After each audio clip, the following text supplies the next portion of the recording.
말씀을 가지고 계속 예배가 무엇인가 우리가 말씀을 다루고 있는데 오늘 말씀 가운데도 하나님의 큰 은혜의 말씀 있기를 주님으로 축복합니다.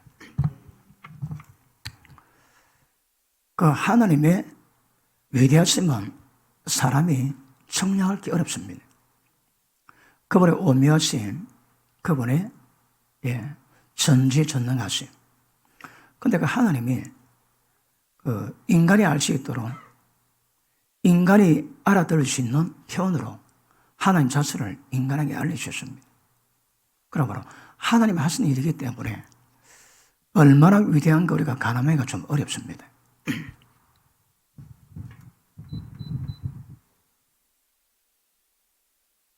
그 성경은 고린도전서 2장 한번 볼게요. 고린도전서 2장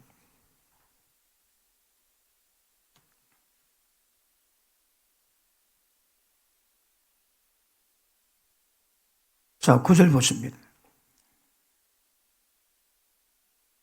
기록된 바 하나님이 자기를 사랑하는 자들을 위해서 예비하신 모든 것은 눈으로 보지 못하고 귀로 듣지 못하고 사람의 마음으로 생각지 못하였다 함과 같으니라.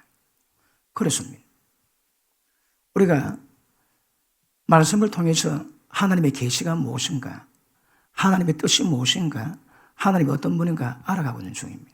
그런데 얼마나 깊이 알아야 하나님이 제대로 알 수 있을까요?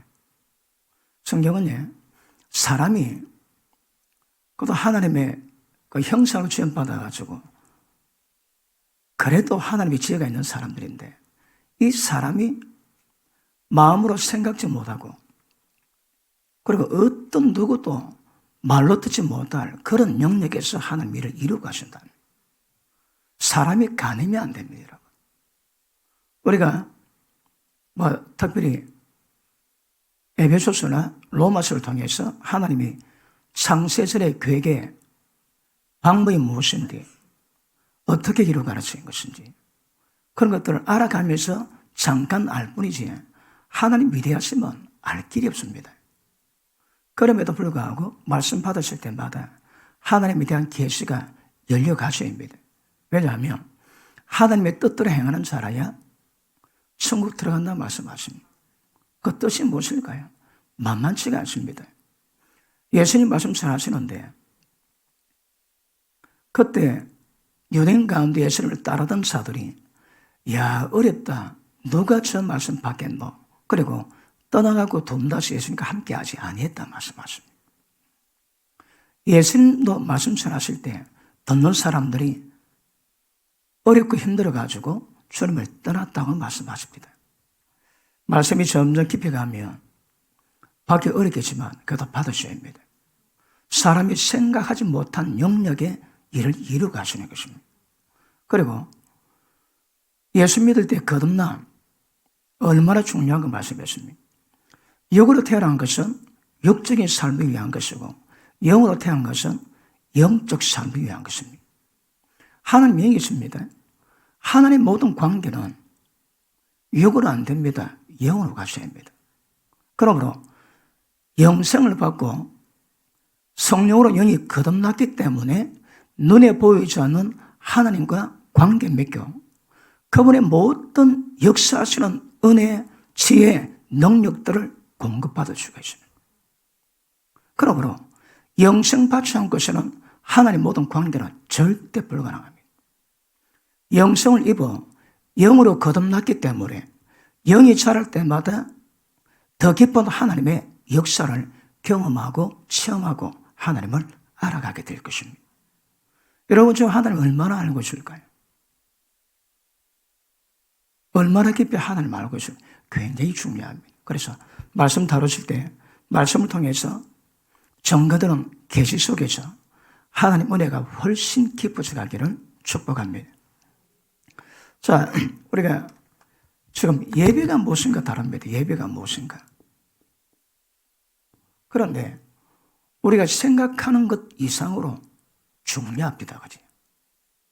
여러분 창세기부터 모든 영역에 말씀이 풀려나지만 특별히 어떤 예배에서는 예배가 주체입니다. 주체. 왜 그럴까요? 예배 통하지 않고 하나님께 나아갈 자 없습니다. 예배 통하지 않고 거룩함을 입을 자 아무도 없습니다. 그래서 예배는 처음이나 마지막이나 목적은 전부 다 거룩입니다. 거룩. 실제 거룩을 이루어갈 수 있는 방법은 예배 외에는 없습니다. 그러니까 지난 시간도 잠깐 말씀을 우리가 복습했지만, 자, 창세기에서 창조했는데 타락했습니다. 그런데 출애굽기에서 타락된 인간을 회복하기 위해서 하나님이 직접 시내산에 강림하세요. 그러니까 시내산에서 이스라엘 백성에게 말씀하십니다. 뭘 말씀하십니까? 율법 주세요. 그리고 성막을 지으라고 말씀하십니다. 왜요? 하나님이 그들 가운데 거하기 위해서. 자, 다시 합니다. 자, 인간이 타락됐는데 이 타락된 인간을 회복시키십니다. 목적이 뭡니까? 거룩함에 흠이 없도록. 제 평균 설교하면서 거룩함에 흠이 없는 이 목적을 몇 번 얘기해야 알까요? 아마 수만 번 더 얘기하지 않겠나? 창조 목적이 뭐라고 해요? 거룩함이 흠없는 것. 이건 목적이겠습니다. 그런데 인간이 타락할 때 하나님 이것을 이루시는 방법이 계시로 풀려주십니다. 그래서 출애굽기에 자, 율법 주세요. 그리고 하나님의 그들 가운데 거하실 수 있는 성막을 지으라 말씀하십니다. 출애굽은 성막 짓는 것으로 끝이 납니다. 성막을 지었는데 하나님 영광이 임했는데 모세가 들어갈 수 없을 정도로 영광이 강하게 임했습니다. 그리고 레위기에서 성막이 완성되었습니다. 그리고 하나님은 여기서 말씀하기 시작하십니다. 출애굽기에는 시내설단 말씀했지만 레위기 와서는 하나님이 성막 가운데 가셔가지고 이스라엘 백성들에게 말씀하기 시작합니다. 이거 전부 다 예표입니다. 실제는 우리가 성전이요 하나님이 우리 속에 들어오셔가지고 우리 속에서 말씀하십니다. 이게 본질입니다. 본질. 이것 때문에 하나님은 이런 과정을 이루고 가십니다. 그러면 구약을 볼 때 신약에 대한 구원에 그리고 하나님의 뜻에 대한 방법 모든 계시가 전부 다 담겨 있습니다. 이건 모르고 신약에서는 이 계시를 뽑아내기가 어렵습니다. 왜? 이게 근본이거든요. 그러므로 자, 하나님이 성막에서 이스라엘 백성에게 말씀하기 시작하십니다. 자, 성막을 지은 목적이 뭐라고 해요? 모든 인간들을 구원하기 위함인데 하나님의 구원을 위한 방법이 뭡니까? 하나님이 인간을 찾아오십니다. 세상에 이런 좋은 게 없습니다. 하나님이 성막은 하나님께서 하나님이 인간 속에 거하기 위해서 이 땅에 찾아오시는 겁니다. 그리고 하나님이 성막 가운데 거하십니다. 그리고 나중에 이 여호와께서 아기 예수님으로 육신 입고 육신의 장막 입고 이 땅에 오셨습니다. 그리고 십자가 지고 부활하시고 난 다음에 우리 가운데 성령으로 들어오셨습니다. 우리가 본질입니다. 그러니까 모든 방법론이 아래 다 담겨 있습니다. 그러므로 자, 그러면 성막에 나아갈 때 하나님께 나아갈 때에 가장 중요한 조건이 있습니다. 제물 없이 못 나갑니다. 그러면 레위기에는 제물이 등장합니다. 자, 레위기 초반에 5가지 제사법이 있지. 자, 번제, 소제, 화목제, 속죄제, 속건제. 이 5가지 제사, 제물 되셨습니다. 그럼 오늘 우리가 예수를 믿는다면 이 5가지의 제사를 통해서 여기에 관계된 모든 죄가 정확히 용서 다 받아야 됩니다. 용서를 받는데, 자, 성막도 예수님이요, 제물도 예수님이십니다. 예수님 혼자서 작업 다 하세요. 좀 표현이 그렇지만 원갓 쇼를 하고 계십니다. 왜 이 방법이 아니어서 인간을 구원할 방법이 없습니다.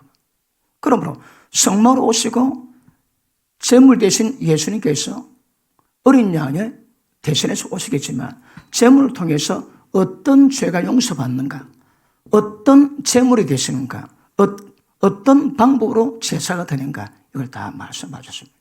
자, 본질은 신약의 본질이 뭡니까? 내가 하나님의 모든 자비하심으로 너를 권하노니 너의 몸을 하나님이 기뻐하시는 산 제물로 드리라. 이게 목적입니다. 자, 이 제물은 지지난 사연에 보니까 하나님이 드실 양식이었습니다. 하나님도 드십니다.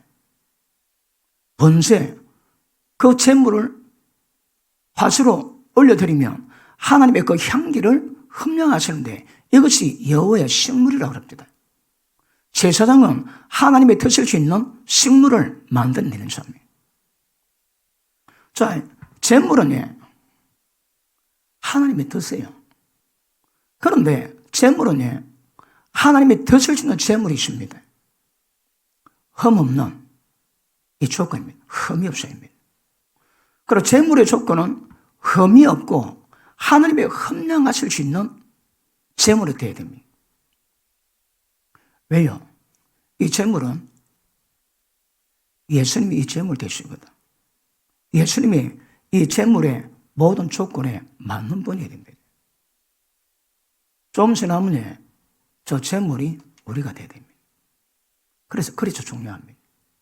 우리가 산 제물 되어야 되거든요. 그러니까 예수님이 제물이 되셨는데 구약에 드린 모든 제물은 예수님이 합니다. 예수님이 번제물로 드릴 수 있는 제물이 되십니다. 어떻게 하면 예수님이 하나님이 받으실 만한 합당한 번제물을 드릴 수 있을까요? 우리 보고 그렇게 예비드리라면 그 산제물로 예비드리지 않은 것은 하나님 받으실 수가 없습니다. 너희 몸을 하나님이 기뻐 받으실 수 있는 산제물로 드리라. 이것은 너희가 드릴 마땅한 영적 예배라고 합니다.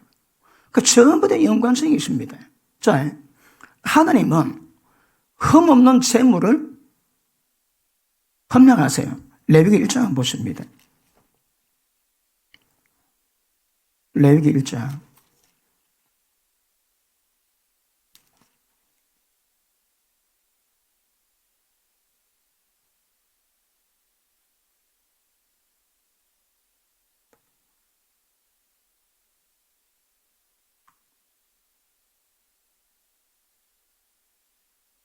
2절, 1장 2절, 이스라엘 자손의 관열이라는 너희 중에 누구든지 여호와께 예물을 드리려거든.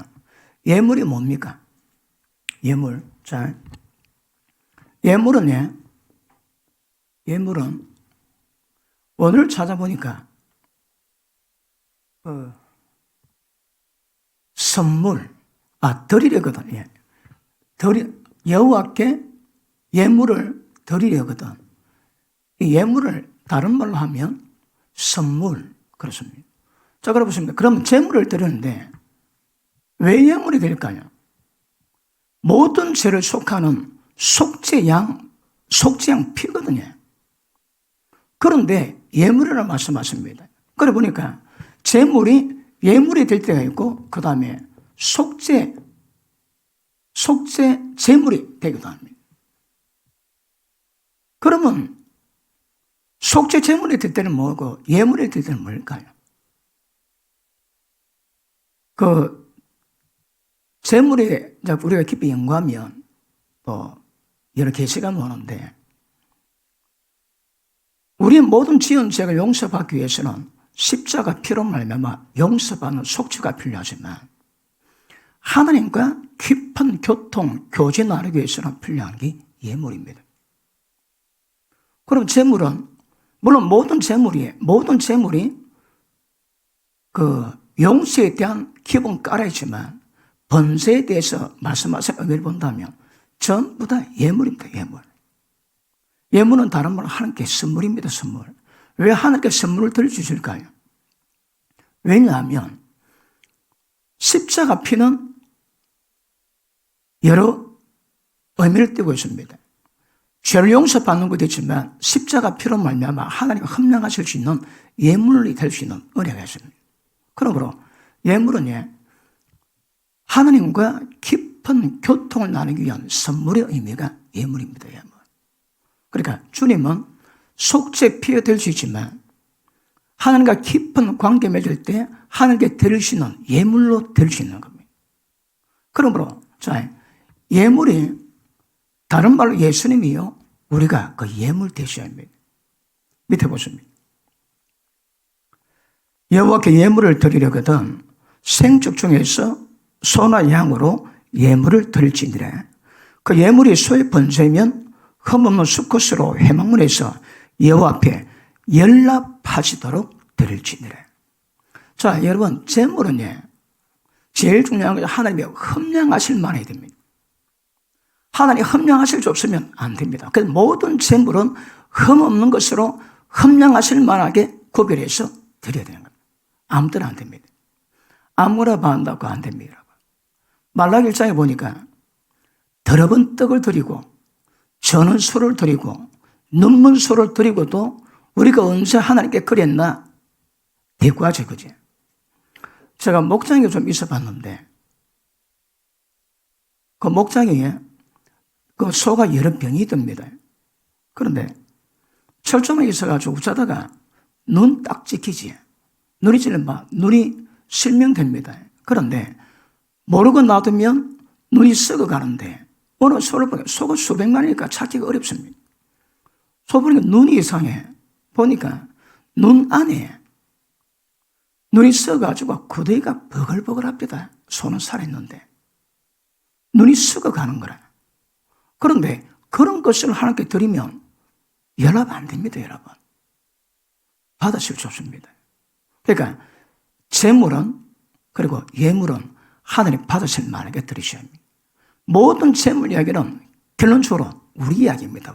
우리가 드려야 될 얘기입니다. 우리가 예물 드려야 되고 우리가 재물 드셔야 합니다. 어떻게? 몸으로 산 재물 드리시는 겁니다. 아시겠습니까? 이 본질임을 정확히 아실 수 있기를 바랍니다. 자, 구약에서는 재물을 희생했는데 우리가 히브리서 10장 보니까 다시 한번 히브리서 10장을 보십니다. 히브리서 10장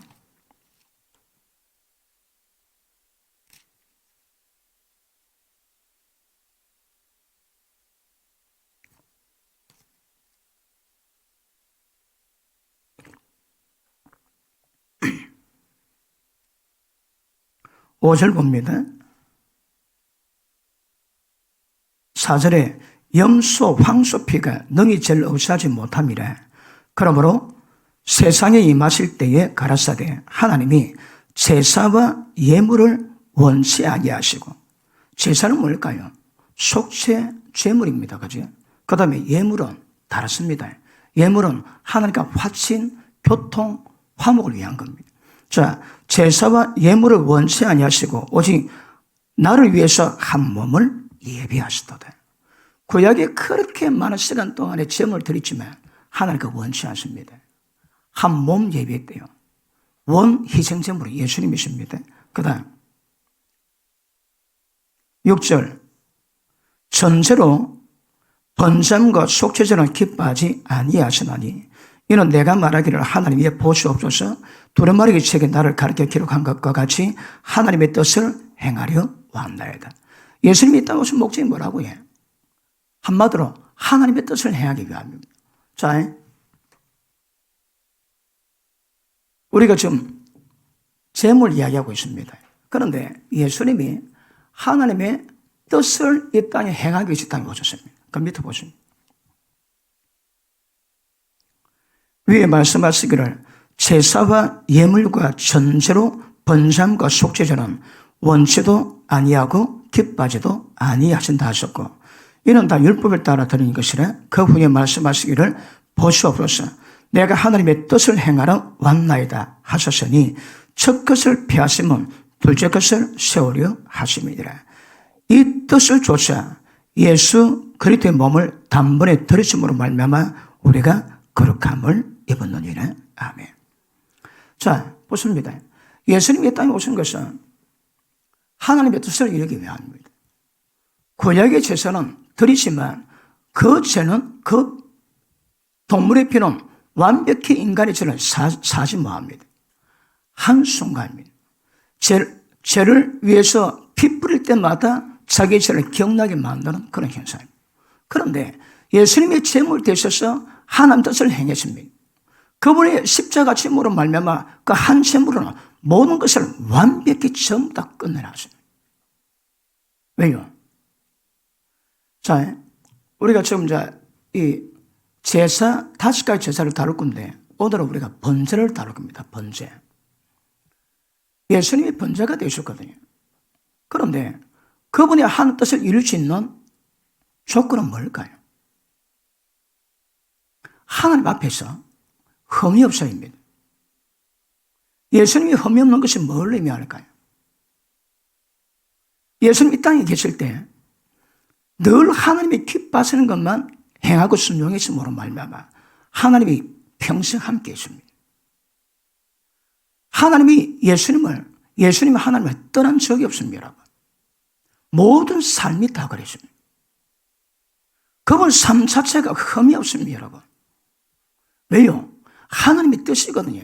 그 뜻이 뭔데? 속죄 제물 되시는 겁니다. 그러므로 예수님 모든 삶 속에 누구든 그분 삶 속에 흠을 찾을 수가 없습니다. 모든 면에서 하나님의 의의 기준에서 그분은 흠이 없습니다. 흠. 그분이 자동적으로 그런 삶을 살 수 있을까요? 아는 그분도 최선을 다하셨을까요? 예수님 항상 하시는 말씀이에요. 나도 너한테 할 말이 많다. 그러나 나는 말하지 않고 내 아버지께서 말씀하시고 보이신 것만 너희가 전하겠다 말씀합니다. 나는 아버지 명령이 영생과 하노라. 예수님은 아버지 말씀을 영원한 생명으로 받았습니다. 그렇게 순종했습니다, 여러분.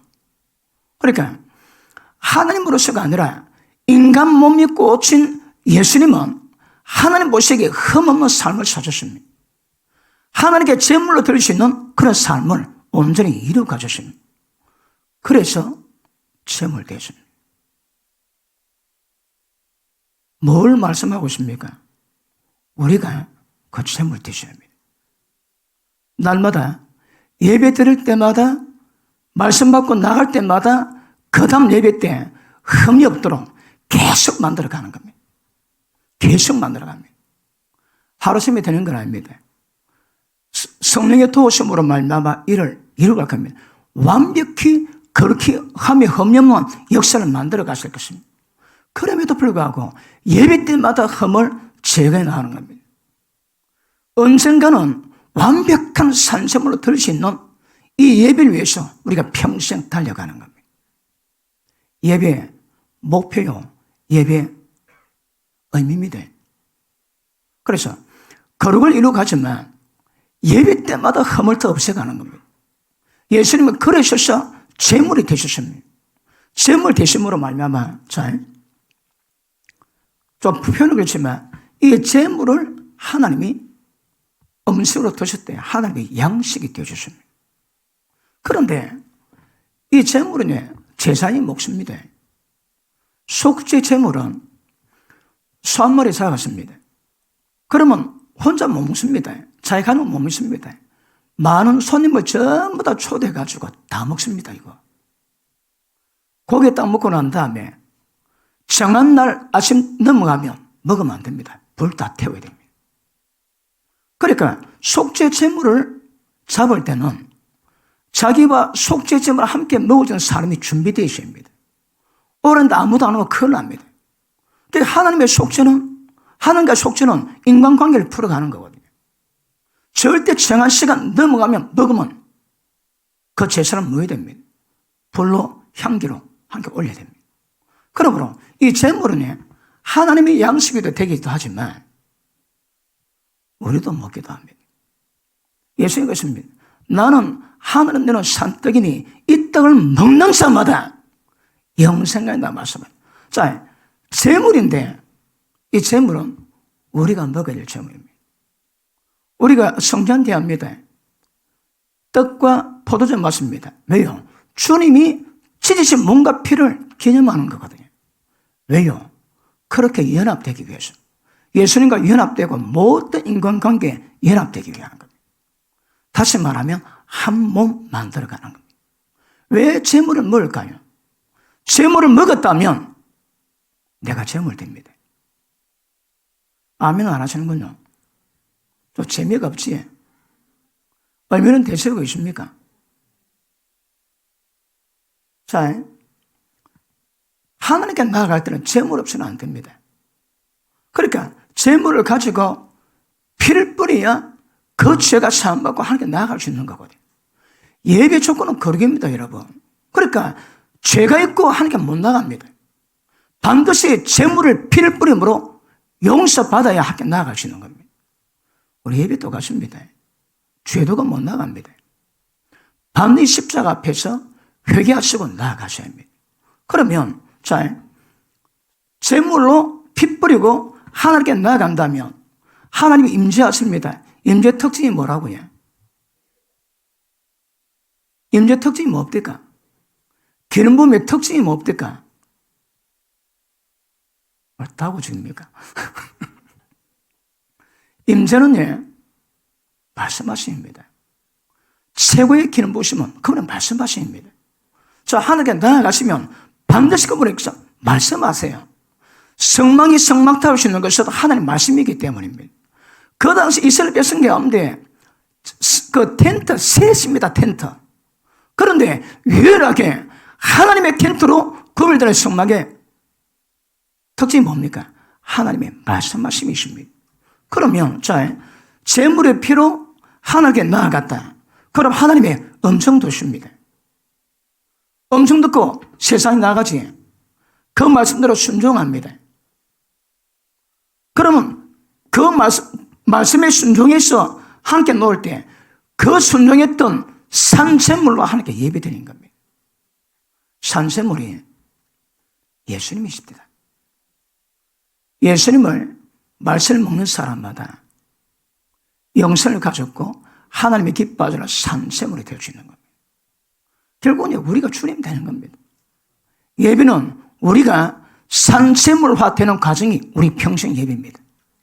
우리가 마지막 예배 드릴 때는 하나님 보시기에 완벽한 산재물로 세워주는 이 과정을 이루가기 위한 겁니다. 맞습니까? 아닙니까? 맞습니다. 그러니까 예배에 대한 개념과 정확히 인정하는 게 굉장히 중요합니다. 예수님이 산재물 대신 그분이 제물 된 목적이 있습니다. 자, 예수님이 번제물이 되셨거든요. 자, 레위기 1장 다시 한번 봅니다. 레위기 1장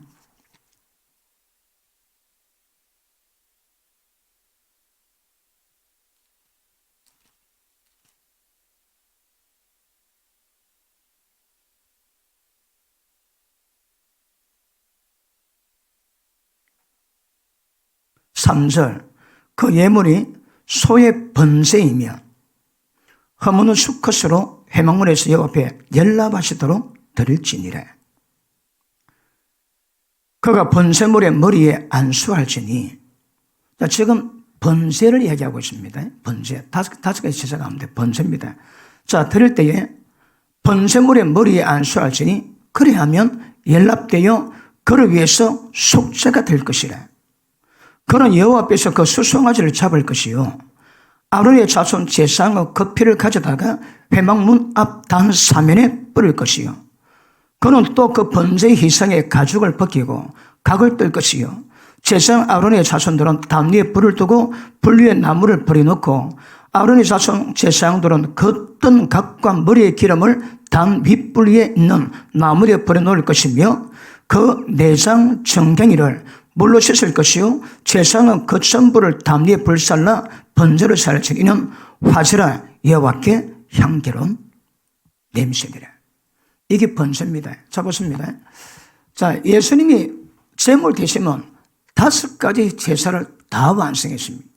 그럼 보십니다. 우리도 5가지를 전부 다 완성할 수 있는 제물화 되어 가십니다. 첫째가 번제입니다. 번제. 번제는요, 아까도 말씀했지만 5가지 모든 그 제사가, 제물은 일단은 속죄 위한 겁니다. 속죄를 위한 것인데 속죄 위에 또 다른 의미가 있습니다. 아까 말씀했지. 자, 예물과 속죄입니다. 그러니까 제물은 속죄 제물을 드릴 수도 있지만 하나님께 예물을 드릴 수 있는 거거든요. 속죄 제물은 죄를 용서받기 위함이고 예물은, 선물은 하나님과 친근함입니다. 하나님과 교통합니다. 그러므로 사람마다 다르시겠지만 우리가 예배 드릴 때마다 하나님께 예물을 드리고 선물 드리는 것은 굉장히 중요합니다. 그 선물은 하나님 받으실 만한 것만 받습니다. 하나님 뭘 받으실까요? 흠없는 제물입니다. 그거 요구하십니다. 우리 보고 그거 요구하십니다. 그게 뭡니까? 거룩한 몸으로 드리는 산제물 드셔야 합니다. 맞습니까? 자, 그러므로 번제는 특징이 있습니다. 모든 몸을 완벽히 전부 다 드리는 겁니다.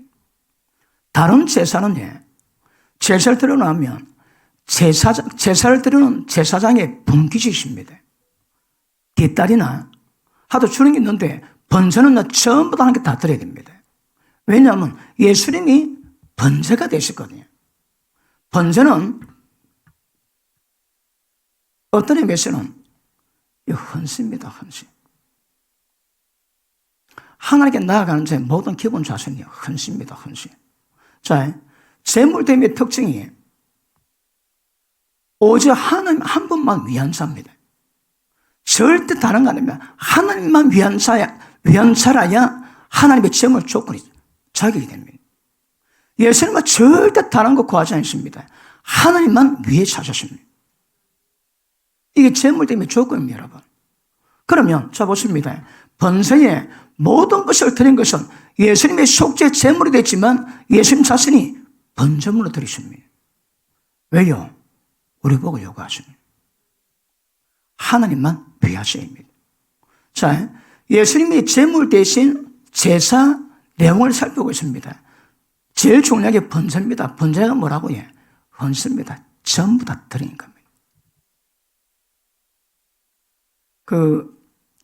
천국 비유 가운데 천국은 마치 밭에 감진 보배를 찾은 사람 같으니 보배를 찾고 돌아가가지고 모든 것 전부 다 팔아가지고 삽니다. 10% 나게 되면 못 삽니다. 전부 다 요구합니다. 전부 다 요구하십니다. 그게 뭘 의미할 거예요? 예수님이 그러셨거든요. 그러니까 번제물이 그랬습니다. 하나님께 나아가는 모든 자의 첫 번째 자기가 조건이 뭔가 하면 전부 다 헌신되셔야 합니다. 헌신이 안 되면 예배도 안 되고 헌신이 안 되면 제물이 안 됩니다, 여러분. 그러므로 제일 중요한 것은 헌신을 배워가셔야 합니다. 너무너무 중요합니다. 그러니까 삶을 살 때 과정이 있기는 하겠지만 때가 되면 모든 삶이 오직 하나님 한 분만 위한 삶을 사시다가 그 삶의 예배를 드리는 것이 번제입니다. 번제. 다른 것 나눌 수 있지만 어려운 겁니다. 온전한 예배를 위해서는 예배 시간마다 십자가표로 용서받을 때 말씀 받을 때마다 받은 말씀대로 순종해서 흠을 점점 없애가는 이 과정은 굉장히 중요한 것임을 아실 수 있기를 바랍니다. 맞습니까? 자, 제물의 특징이 있습니다. 제물은 전부 다 살아있는 겁니다. 죽은 거는 제물이 안 됩니다. 살아있을 때 흠이 없는 겁니다. 그런데 구약에서는 짐승을 잡았지만 제물 대신 예수님의 상태는 모든 의식을 하나님께 굴복시켰습니다. 제물의 특징은 살아있습니다.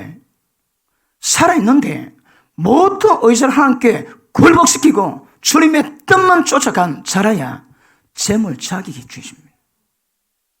이것도 우리가 묵상해야 될 겁니다. 우리가 제물 되어야 되거든요. 우리가 거룩한 산제물 되기 위해서는 우리의 모든 의식을 완벽하게 하나님께만 드릴 수 있어야 합니다. 한번 물어볼게요. 얼마나 드리고 있을까요? 여러분 삶 속에 의지를 전폭적으로 하나님께 드리는 것이 얼마나 될까요? 여기에 점점 높여가셔야 합니다. 쉽지는 않겠지만 주님의 요구는 절대 의지를 다른 데 두고서는 안 됩니다. 그러므로 오늘 제가 다룬 말씀이 목표가 되고 이 여정을 위해서 날마다 애쓰고 힘쓰고 달려가시니까 굉장히 중요합니다. 그러므로 시간 됐다고 예배드리는 거 절대 예배 아닙니다, 여러분. 절대 예배가 아닙니다. 예배를 통해서 거룩을 회복하게 만드시고 이 거룩이 우리 인생의 하나님의 산sem을 되게 만드시는, 그래서 거룩함이 흠이게 만드시는 역사가 예배 통해서 이루어집니다. 절대 예배 없이 신앙 없습니다. 예배는 다른 말로 삶입니다. 삶 자체가 예배가 됩니다. 예배가 삶이고 삶이 예배가 됩니다. 그러면 하나님 뜻이 이루어진 은혜가 임하게 될 줄 믿습니다. 우리가 지난 시간 다뤘습니다. 레위기 8장 한번 보십니다. 오늘 우리가 출애굽기 29장에서 읽었지. 자, 28장 보십니다.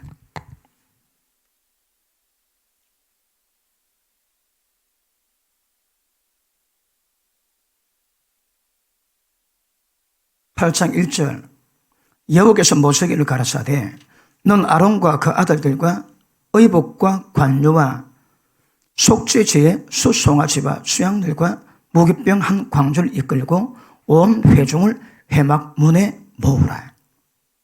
온 이스라엘 백성 다 이렇게 준비하고 난 다음에 자 10절 3절에서 9절까지는 아론과 그 아들들에게 제상사를 감당할 수 있는 제상복을 입히고 준비 딱식입니다. 10절 모세가 관유를 취하여 장막 그 안에 모든 것에 발라 거룩하게 하고 또 단을 7번 뿌리고 또 그 단과 그 모든 기구와 물두멍과 받침에 발라 거룩하게 하고 또 관유로 아론의 머리에 불러 발라 거룩하게 하고 모세가 또 아론의 아들들을 데려다가 그들에게 속옷을 입히고 띠를 띄우며 관을 씌우시니 여호와께서 모세에게 명하심과 같았더라. 모세가 또 속죄의 수송아지를 끌어오니 아론과 그 아들들이 속죄제의 수송아지 머리에 안수하며 모세가 잡았습니다. 짐승 잡을 때에 안수합니다. 지금은 아론과 아론의 자식들이 하나님의 제상집을 감당하기 위해서 죄를 용서받아야 됩니다. 그러니까 재물 가져왔는데 아론이 손 올리고 그 위에 모세가 손 올립니다. 그리고 죄를 고백합니다. 죄를 고백하면 짐승이 손 올린 그 사람의 죄가 하나님의 고백함으로 말미암아 짐승에게 죄가 전가됩니다. 그러면 그 사람의 죄는 이제 짐승이 전가되기 때문에 이 사람은 죄 없는 걸로 봐줍니다. 그리고 그 짐승을 잡아가지고 화제에 번제로 드림으로 하나님께 죄를 용서받는 겁니다. 사람이 죽어야 되는데, 자기가 죽어야 되는데 양이 대신 죽고 소가 대신 죽습니다. 여러분 양털이 뽀얗거든요. 그런데 배를 갈면 피가 나가지고 하얀 양털이 전부 다 핏물로 다 젖습니다. 그리고 양이 죽어가는 모습을 보고 자기가 죽어야 되는데 양이 대신용도 깊게 닿습니다. 그리고 양이 죽음으로 이 죄에 대한 대가가 얼마나 두려운 것인가 깨닫습니다. 우리는 예수님의 단 한 번은 제사로 영원한 제사를 단번에 마쳤지만 구약에서는 하나님께 나아갈 때마다 제사일 때마다 제물을 가져가지고 피 뿌리고 제사 지내십니다. 그러니까 죄만 지면 짐승을 잡아야 되는 거라. 왜요? 어린 양이 안 왔거든. 그러니까 인간이 죄만 지으면 제물 가서 피를 뿌리고 짐승을 죽여야 됩니다. 구약 역사 가운데 얼마나 많은 짐승이 죽었을까요? 한 인간이 죽을 때까지 얼마나 많은 짐승을 잡아서 피를 뿌리고 갔을까요? 어마어마합니다. 구약은 그런 면에서 피 역사입니다. 예수님이 뿌릴 피를 제실 때마다 모든 이스라엘 백성들은 짐승을 잡아서 피를 다 뿌렸어요. 왜요? 그 길밖에 없는 거거든요. 자, 안수는 뭔가 하면 이 사람의 죄를 짐승에게 전가시킵니다. 우리 죄를 예수님께 전가시킵니다. 그리고 구약에는 그로 끝나지만 신약은요,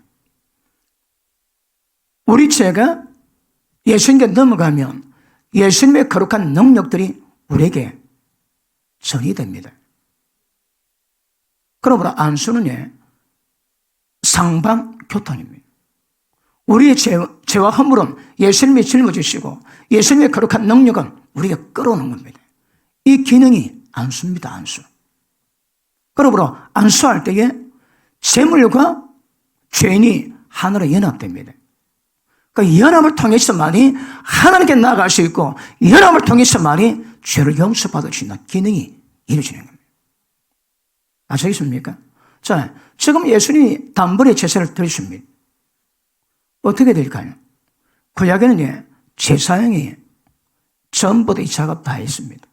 제사장이 이 작업하기 위해서 하나님께 헌신됩니다. 지금 어떤 의미에서는 헌신 예식하고 있습니다. 지금 어떻게 할까요? 짐승 잡아가지고 아론과 아들들의 모든 죄를 일단 짐승에 전가시키고 깨끗하게 만들어 놓습니다. 그리고 관들을 붓고 제사장 옷을 입히고 거룩하게 구별된 가운데 하나님께 제사장 역할을 하게 만듭니다. 그 제사장이 지금은 우리입니다. 모든 자가 이스라엘 백성은 온 세상 위한 제사장입니다. 지금 우리는 믿지 않는 자를 위한 제사장이 우리입니다. 우리. 의미가 그렇습니다. 그러므로 제사장이 하나님께 지금 아론과 아론의 자식들이 제사장의 직분을 감당하기 위해서 하는 의식들이 사실 전부 다 우리가 여기서 다 해야 됩니다. 여러분. 그러므로 번제는 속죄 의미도 있지만 제일 중요한 것은 헌신입니다. 자기 몸 다 드린 겁니다. 이게 안 되면 안 됩니다. 여러분. 이게 안 되면 안 됩니다. 그러므로 우리가 절을 때까지 절의 성수될 때까지 과정은 있겠지만 그러나 원 범죄면이 헌신입니다. 헌신. 예수 믿었다면 전부 다 하나님께 헌신되게 만드는 거 굉장히 중요합니다. 은혜 받은 대로 차차 올라가지 그렇지 않습니다. 예수님을 구주는 못 주십니까? 예수님을 주님은 못 주십니까? 그럼 그분이 주님입니다. 여러분. 예수님이 주님 되셔야합니다. 은혜 받은 대로 가는 것이 아니고 연약하지만 예수님 우리의 주님 되십니다. 하나님은 나라가 되어 그분의 말씀이 통치가 되도록 그 이루어 가셔야 합니다. 언제부터? 처음부터요. 처음부터 이거 이루어 가셔야 합니다. 자, 그 밑에 보십니다. 자, 15절. 모세가 잡고 그 피를 취하여 손가락으로 그 피를 단의 네 기퉁이 뿔에 발라 단을 깨끗하게 하고 그 피는 단 밑에 쏟아 단을 속하여 거룩하게 하고. 자, 쭉 합니다. 그 다음 12절. 또 다른 순양, 곧 위임식의 순양을 드릴 때에 아론과 그 아들들이 그 순양의 머리에 안수하며 모세가 잡고 그 피를 취하여 아론의 오른 귓뿌리와 오른손 엄지가락과 오른발 엄지가락에 바르고 아론의 아들들을 데려가다가 그 오른 귓뿌리와 오른손 엄지가락과 오른발 엄지가락에 그 피를 바르고 그 피를 단 주에 뿌리고 그가 또 기름과 기름진 꼬리와 내장에 덮인 모든 기름과 간 껍질과 두 콩팥과 그 기름과 우편 뒷다리를 취하여 여호 앞 무급병 광주리에 무급병 한 개와 기름 섞은 한 떡 한 개와 전면 한 개를 취하여 그 기름 위에 우편 뒷다리 위에 놓아 그 전부를 아론의 손과 아들들의 손에 두어 여호와 앞에 흔들어 요제를 삼게 하고 모세가 그것을 그들의 손에서 취하여 단 윗 번제물 위에 불사르니 이런 향기로운 냄새를 위하여 드리는 위임식 제사로 하나님께 드리는 화제라. 자,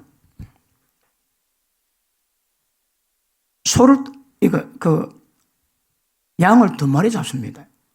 하나는 단에 뿌리고 하나는 잡아가지고 아론과 아론의 아들들에게 피를 잡아가지고 제물 잡아가지고 피를 오른 귓볼이 오른 손가락, 엄지손가락, 오른 엄지발가락에 바랍니다. 왜요? 그리고 요절에 드릴 떡들을 아론 손에다 두고 소제는 흔들어 드리는 겁니다. 이 하나님 매같이 뜰 가지고 그 떡을 하나님 앞에 흔듭니다. 흔들고 난 다음에 흔들었던 그 떡들을 번제물 위에 올려가지고 전부 다 불로 다 태우거든요. 화제입니다. 자, 번제는 화제인데 소제는 흔들어 드립니다. 그런데 흔들어 드리는데 그걸 흔들어서 번제물 올려가지고 전부 다 불 태우거든요. 그런데 조건이 있습니다. 아론과 아들들에게 오른 귓볼이 손가락, 발가락, 엄지발가락에 피를 다 뿌립니다. 제사장 정결의식도 그렇지만 문둥병 정결의식도 똑같은 의식을 해가지고 왜 그럴까요? 얘가 하나님께 서임받기는 원하는 모든 자들은 귀와 손과 발을 드려야 됩니다. 이게 구별되지 않고서는 안 됩니다, 여러분. 자, 오른 귓불이 귀는 뭘 의미할까요? 다른 거 들으시면 안 됩니다. 하나님 말씀만 들으셔야 합니다. 그러므로 제사장들은 하나님께 헌신된 자들의 특징이 구약에서는 귀와 손가락을 구별시킵니다. 발가락을. 귀는 절대 다른 거 들으시면 안 됩니다. 주 대신 하나님 말씀만 듣는 겁니다. 이게 작정되셔야 합니다. 두 번째, 엄지손가락에 왜 바를까요? 손이 구별되셔야 합니다. 여러분, 지금 제사장의 위임식인데 제사장은 뭘 할까요? 주님 위해서 헌신합니다. 돕는 거 아니랬습니다. 돕는 것이 아니고 주님 위해서 봉사하고 헌신합니다. 헌신. 그러므로 헌신된 자를 통해서 하나님의 일을 이루가시는데 헌신된 자의 가장 기본 조건은 하나님 말씀만 듣기로 작정하십니다. 다른 것 들으시면 안 됩니다. 그 다음에 손은 주를 위해서 헌신하는 손이 되셔야 합니다. 발은 절대 다른 데 가시면 안 됩니다. 절대 다른 데 가시면 안 됩니다. 오만한 자리에 앉으셔도 안 됩니다. 그러므로 귀와 손과 발은 하나님께 특별히 구별되어서 하나님께 온전히 드려주셔야 합니다. 어떤 의미에서 이 번제는 헌신된 자들이 당연히 마땅히 하게 드리야 할 기본 자세입니다, 이거. 그래서 귀와 손과 발가락에 피 발라가지고 온전히 하나님께 드리시고 나의 모든 것이 전부 주님만 위한 것인 것으로 전환되는 이 은혜가 필요합니다. 이 헌신이 필요합니다.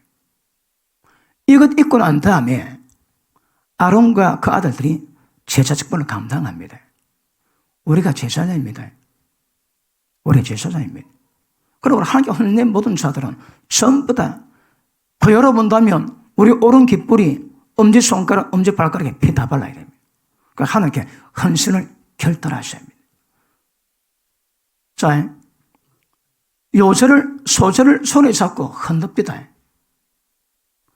주님의 사람은 이 손에 주님으로 충만해야 됩니다. 어떻게 하면 주님으로 충만해질까요? 여러 방법이 있습니다. 첫째, 이 손에 성령의 불로 충만해야 됩니다. 손만 들었다면 그분이 기름부음이 쫙쫙 흐르게 만들어 놓으셔야 합니다. 그 기름부음이 맺다면 반드시 모든 삶이 주님이 위한 헌신으로 전환되셔야 합니다.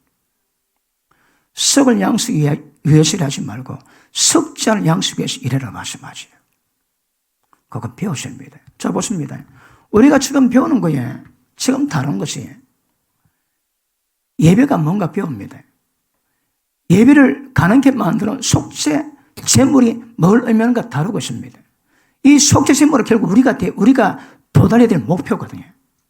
기본 헌신 중요합니다. 여러분이 하나님께 온전히 헌신될 수 있기를 축복합니다. 그러면 왜 피를 바를까요? 자, 제가 이거 예전에 다룰 때는 지금은 번제 의미에 왜 피를 바르는가 그런 의미지만 또 다른 의미에서 왜 피 바른 다음에 기름을 바를까요? 사람이 육체가 되었거든요. 육체는 하나님의 성령께서 절대 함께 할 수 없습니다. 그런데 성령을 의미하는 관루를 만들었는데 그 관루 가지고 사람 몸에 뿌리면 전부 다 하나님이 멸망시키십니다. 왜요? 기름은 피 없는 몸에 뿌리면 안 됩니다, 여러분. 그런데 재물 잡아가지고 재물의 피를 바르면 그 위에다가 기름 부음 바르주십니다. 뭘 의미할까요? 십자가 피 뿌리져야 성령이 마십니다. 그래서 육체가 됨을 해결한 방법으로 피와 기름 발랐지만 오늘은 헌신입니다. 헌신되는 겁니다. 왜 피를 바를까요? 일단은 아까 말씀했습니다. 속죄입니다, 속죄. 일단은 모든 죄를 용서받는 거지만 피를 뿌린 예가 몇 개 있습니다. 하나 보실까요? 고린도전서 6장 보십니다.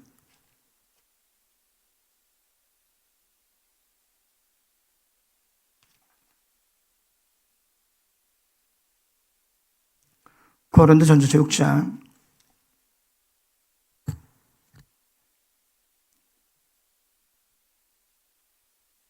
19절 보십니다. 너희 몸은 너희가 하나님께로부터 받은 바 너희 가운데 계신 성령의 전인 줄 알지 못하느냐.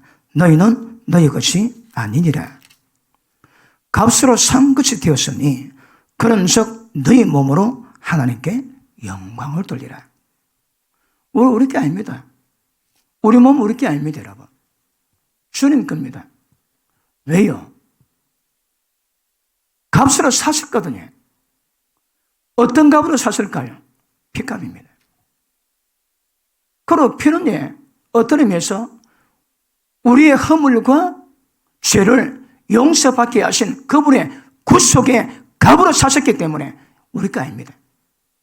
그러니까 피는 우리를 사신 값으로 사셨기 때문에 절대 우리 몸은 우리 거 아닙니다.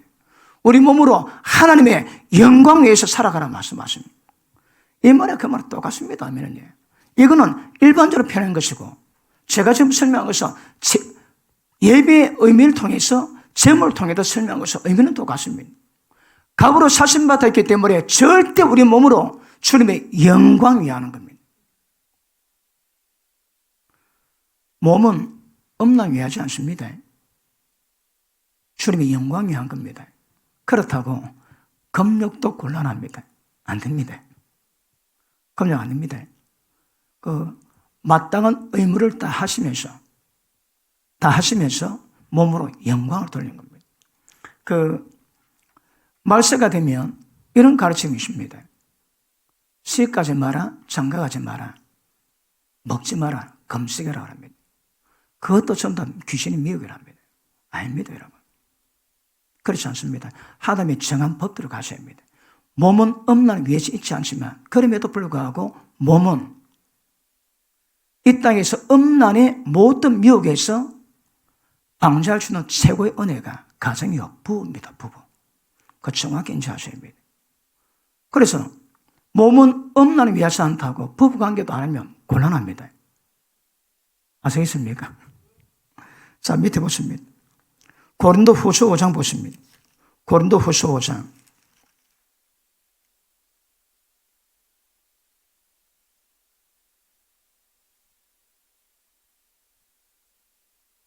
14절 시작. 그리스도의 사랑이 우리를 강권하시는도다. 우리가 생각한데 한 사람이 모든 사람 대신하여 죽으신즉 모든 사람이 죽은 것이라. 저가 모든 사람을 대신하여 죽으심은 산 자들로 하여금 다시는 저희 자신을 위해서 살지 않고 오직 저를 대신하여 죽었다가 다시 사신 자를 위해서 살게 하려 함이라. 하나님의 사랑이 우리를 둘러진치고 있습니다. 강권하고 있습니다. 왜요? 예수님이 빚값으로 죽었거든요. 여기 보십니다. 성경은 피가 값으로 사신 바 된 은혜요. 그 값을 샀기 때문에 그렇게 우리를 사랑한다는 하나님의 증거랍니다, 이거.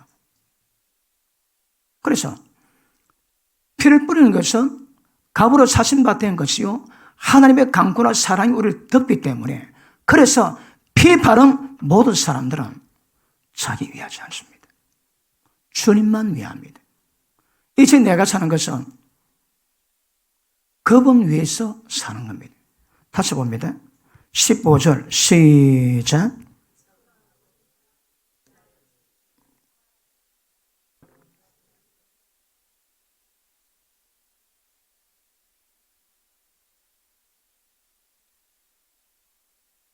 오직 죄를 대신해서 죽었다가 다시 사신 자 예수님 위해서 살게 하려 함이니라. 이 기본입니다, 기본 여러분.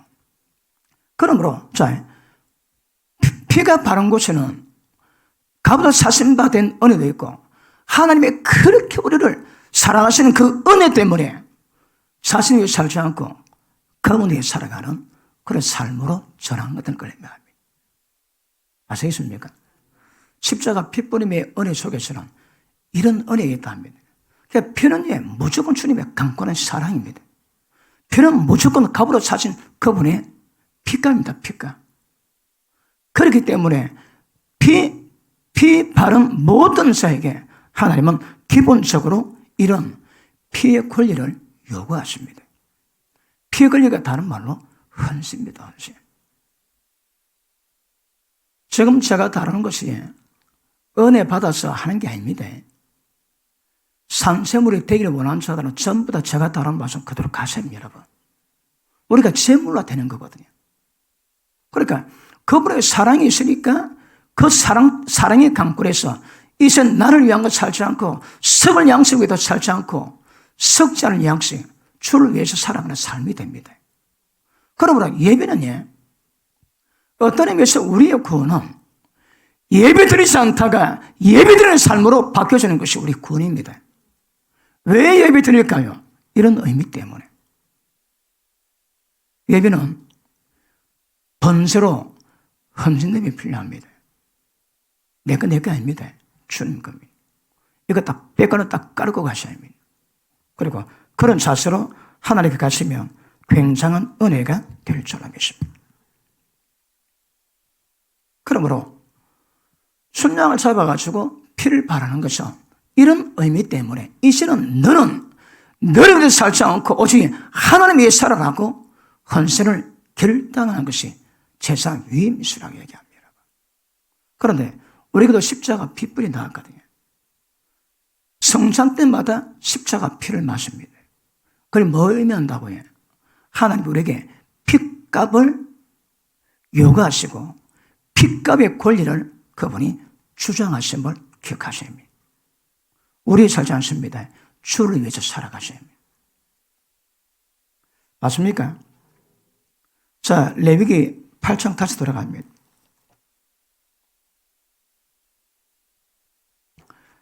레위기가 재미없지? 이럴 때 아멘 하면 인간도 아닙니다. 하나님의 계시를 알아가는 기쁨이 있지 않습니까? 레위기 8장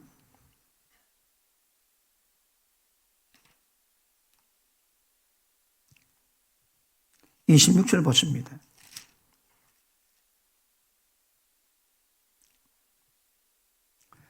자, 28절까지 다시 한번 읽습니다. 시작.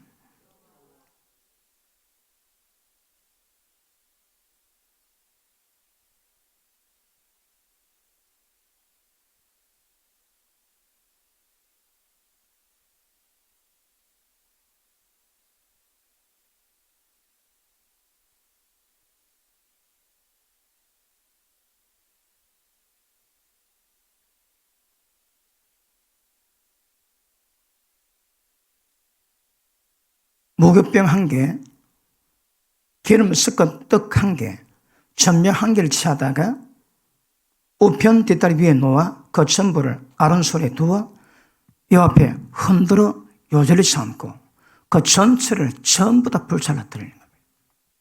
그러니까 번제와 소제는 헌신입니다, 헌신. 전부 다 헌신입니다. 다시 합니다. 자, 예수님 십자가 피가 속죄도 되지만 예물도 된다 하거든요.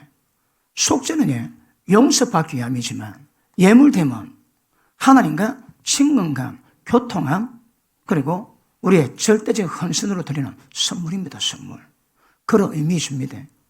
그러므로 우리가 지금 다루는 모든 의미는 속죄에 대한 것보다 하나님께 예물을 드리는 선물로 말미암아 관계 맺는 그 의미를 좀 설명하고 있습니다.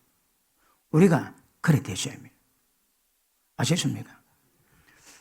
그 예수 믿는 자가 지금 설명한 그런 헌신은 가장 기본 되셔야 합니다. 예배 드리실 때 이런 헌신이 기본적으로 깔고 가셔야 합니다. 의미 알고 가셔야 합니다. 은혜 받은 만큼 헌신하는 게 아닙니다. 처음부터 재물 자체가 그런 의미가 있습니다. 우리 보고 산재물로 드리라 하거든요. 그러니까 처음부터 예수 믿었다면 구세주요, 주님이시요, 모든 말씀에 절대 복종해야 될 종됨으로 그분이 한 삶을 살겠다고 작정하고 예배드린 것이 신앙입니다. 신앙. 아시겠습니까? 은혜 받아가지고 은혜 받은 대로 한다면 못할 사람이 있겠습니까? 이건 처음부터입니다. 처음부터 이런 자세로 가라고 성경은 말씀하고 있는 거예요. 아시겠습니까? 자, 그럼 보십니다. 아론이 번제를 드립니다. 번제 드릴 때 보니까 전부 자기를 하나님께 드리기 위함입니다. 그런데 어떻게 드릴까요?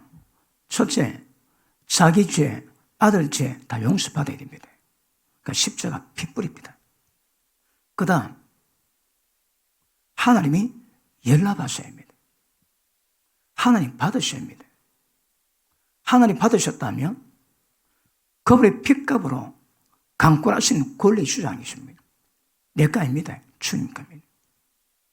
그러므로 이제는 절대 나를 위해 살지 않고 나를 위해 죽으신 그분 때문에 살아가는 것, 이게 백그라운드 되셔야 합니다. 그런 자세가 돼야 이게 헌신의 자세입니다. 이 자세가 돼야 하나님 앞에 예배자로 나아갈 수 있습니다.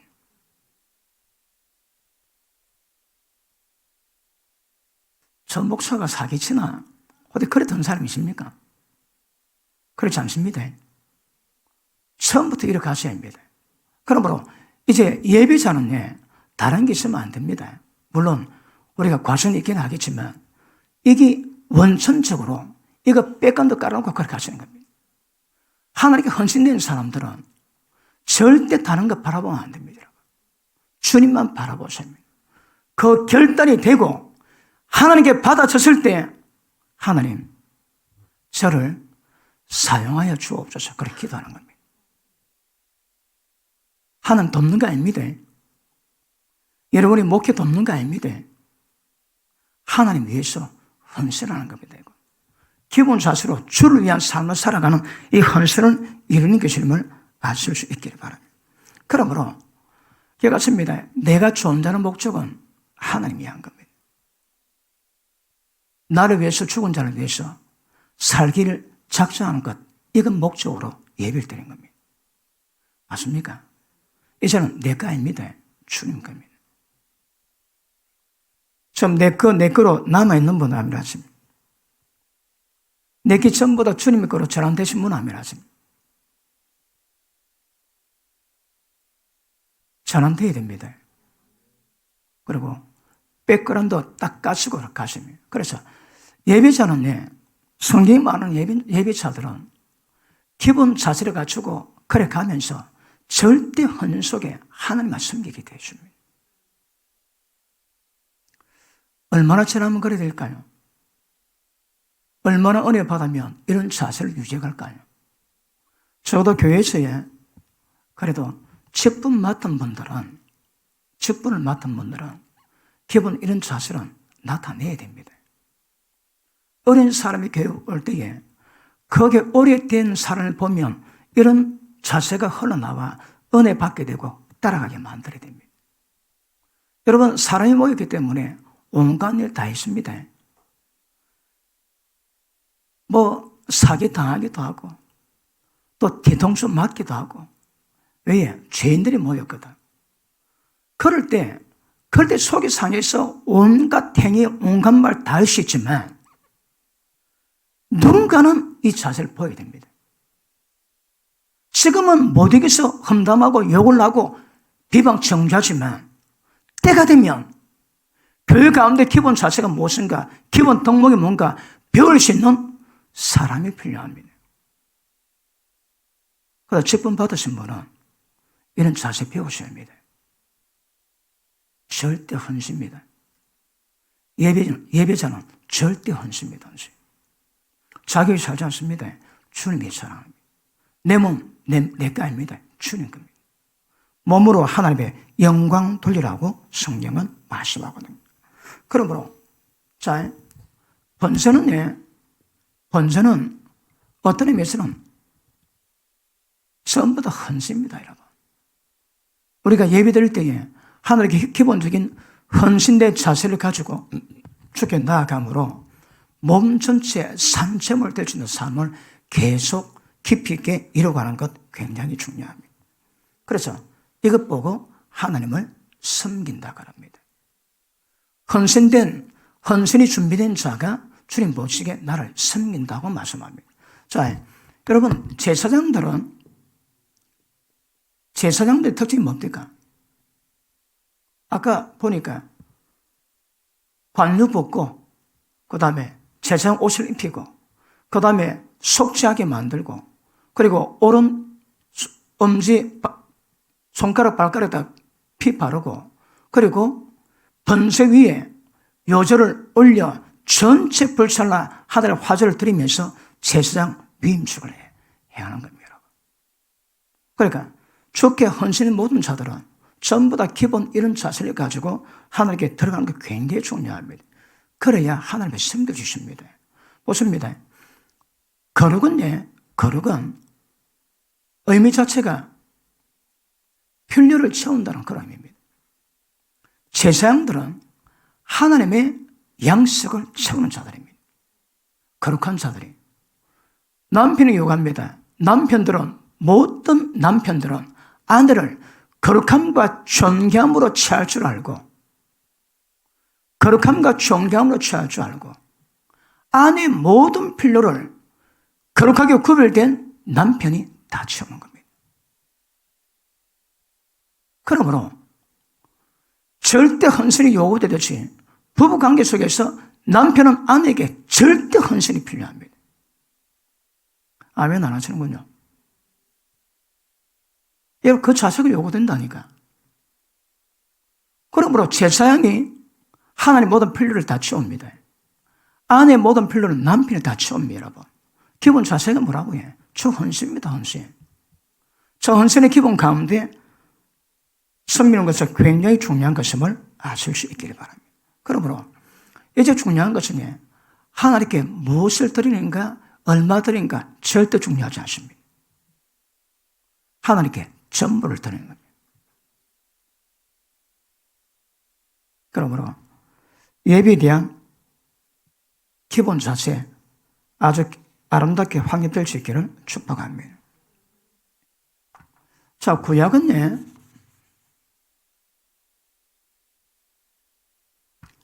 구약에서는 일방적으로 제물 주세요. 그리고 제물을 통해서 우리가 은혜를 입어 함께 나아갈 수 있게 됩니다.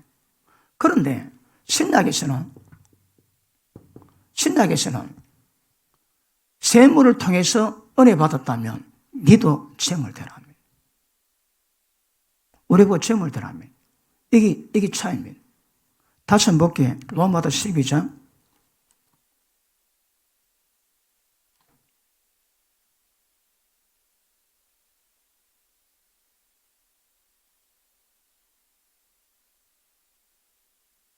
12장 1절 보십니다. 시작.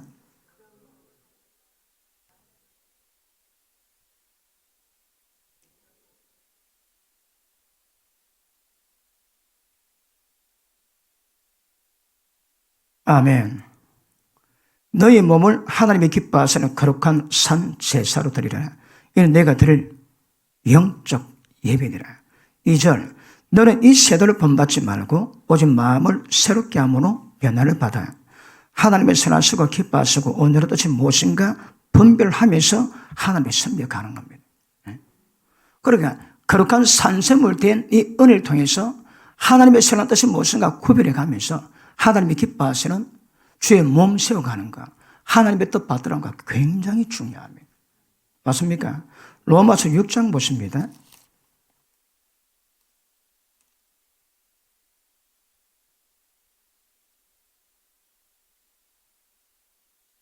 13절 보십니다.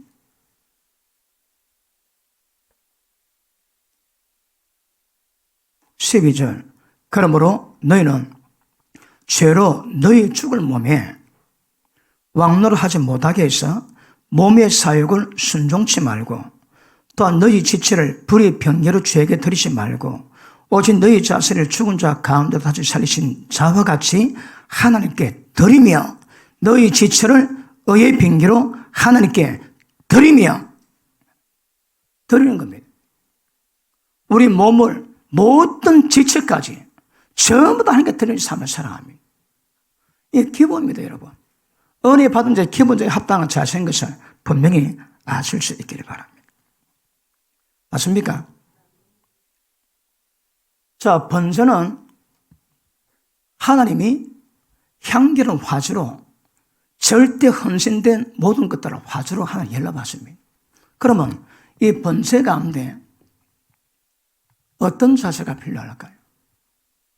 하나님을 경외함, 하나님을 사랑함, 하나님 향한 복종하는 마음, 그리고 하나님께 절대 헌신된 마음, 이런 것들이 마음에 백그라운드 가지면서 하나님께 드려지는 제사가 번제입니다. 번제.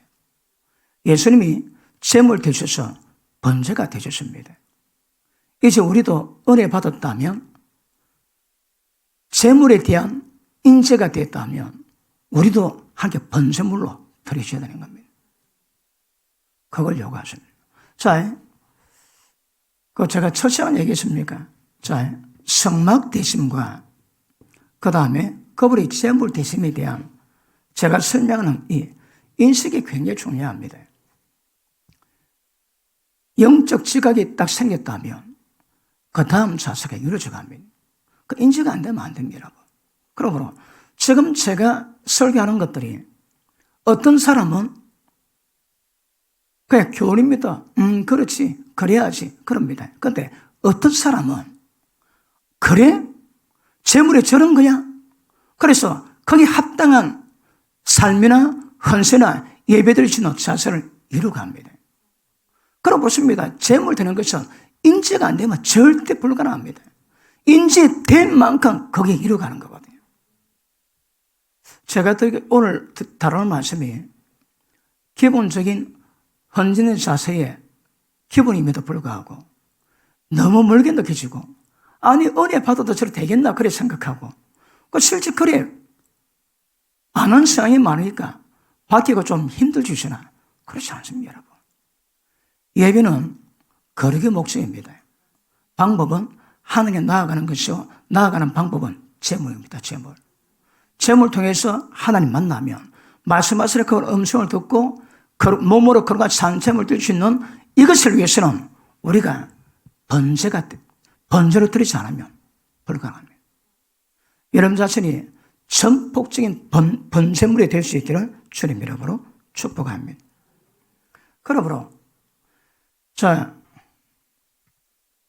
모든 제물에, 모든 예배에 가장 백그라운드가 뭐겠습니까? 가장 기본적인 백그라운드가 뭐겠습니까? 그래, 감사합니다. 그러니까 죄용사심과 말씀하신 그런 분이 전부 다 이루시는 그 분이 다 가장 기본적인 백그라운드가 감사합니다. 항상 감사하는 마음으로 예배드리는데, 자, 지금 우리가 번제물이 된다면 요구하는 게 많습니다. 하나님의 경외함, 사랑함, 복종함, 주되심에 순종함, 나를 위하지 않고 주님을 위함, 그리고 감사함, 이런 것들이 마음 가운데 새겨지고, 그래서 들어갈 때 경배해야 하나님이 연합하시는 예배가 되거든요. 그런데 이런 마음 없이 시간 되었다고 끄떡거려 와가지고 앉아가지고 절대가 예배 아닙니다. 절대 여러분. 절대 예배가 아닙니다. 일단은 번제에 대한 기본 자세가 무엇인가 깨닫고 배우는 것이 굉장히 중요할 줄 알겠습니다. 이 번제는 이스라엘 백성들이 성막 존재하는 동안에 아침 저녁으로 번제 드렸습니다. 제사장에게는 번제는 필수입니다. 필수. 그런데 이스라엘 백성들에게는 자유입니다. 자유. 그런데 자기 죄로 말미암아 드릴 때는 드려야 되거든요. 그런데 제사장은 전부 다 무조건 필수입니다. 필수. 이 번제는요. 그러므로 오늘 우리에게 말씀하신 요구는 우리가 왕 같은 제사장들입니다. 이스라엘 백성이 전 민족을 위한다면 우리는 예수 믿지 않은 자 위한 왕 같은 제사장입니다. 우리는. 그러니까 이스라엘 백성이라도 우리가 함부로 말미암아 그들이 하나님께로 나오게 되고 하나님과 화목되는 그 은혜를 만들기 위해서는 절대적인 헌신, 번제물 되지 않고서는 안 됩니다. 그래서 제사에게는 번제는 필수입니다. 주야로 드려, 주야로. 40년 동안에 주야로 드렸다고 성령은 말씀하고 있습니다. 맞습니까? 자, 우리 다시 레위기 8장 보십니다.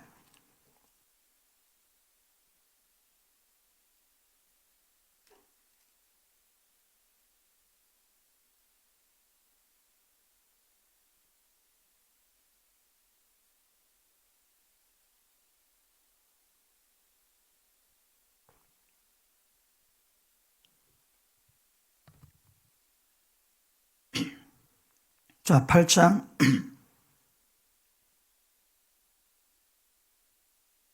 24절 보십니다. 아론의 아들들을 데려다가 오른 깃뿌리와 오른손 엄지가락과 오른발 엄지가락에 그 피를 바르고 또 그 피를 단 주위에 뿌리고 그가 또 그 깃분과 기름과 기름진 꼬리와 내장에 덮인 모든 기름과 간 끝풀과 두 콩팥과 그 기름과 우편 뒷다리를 취하고 여호와 앞 무교병 광주리와 무교병 한 개와 기름 섞은 떡 한 개와 전병 한 개를 취하여 그 기름 위와 우편 뒷다리 위에 놓아 그 전부를 아론의 손과 아들들의 손에 두어 여호와 앞에 흔들어 요절을 삼게 하고 모세가 그것을 그들의 손에 취하여 단 윗 번절 위에 불사르니 이는 향기로운 냄새를 위하여 드리는 위임식 제사로 하나님께 드리는 화제라. 이에 모세가 그 가슴을 취하여 여호와 앞에 흔들어 요절을 삼았으니 이는 위임식 순양의 모세 응식이라. 여호와께서 모세에게 명하신 것 같았더라. 아멘. 결국 이것이 하나님의 뜻을 수 있는 음식이고 이 제물이 결국 우리가 먹어야 될 음식이고 결국 우리가 하나님을 제물됨을 이루고 해야 될 그 은혜인 것 아실 수 있기를 바랍니다. 할렐루야. 저 오늘 번제를 달았는데 또 더 자세한 것은 다음에 다루도록 하고 자 다음에 요거 다루고 그 다음에 예배가 어떤 과정을 지나서 그 오늘 예배됐는가 그런 의미 속에서 오늘 우리가 어떤 모양으로 성령의 예배를 드릴 것인가 굉장히 중요합니다. 그러므로 계속 은혜 받으시고 합당한 예배 자세 회복하기를 축복합니다. 기도합니다.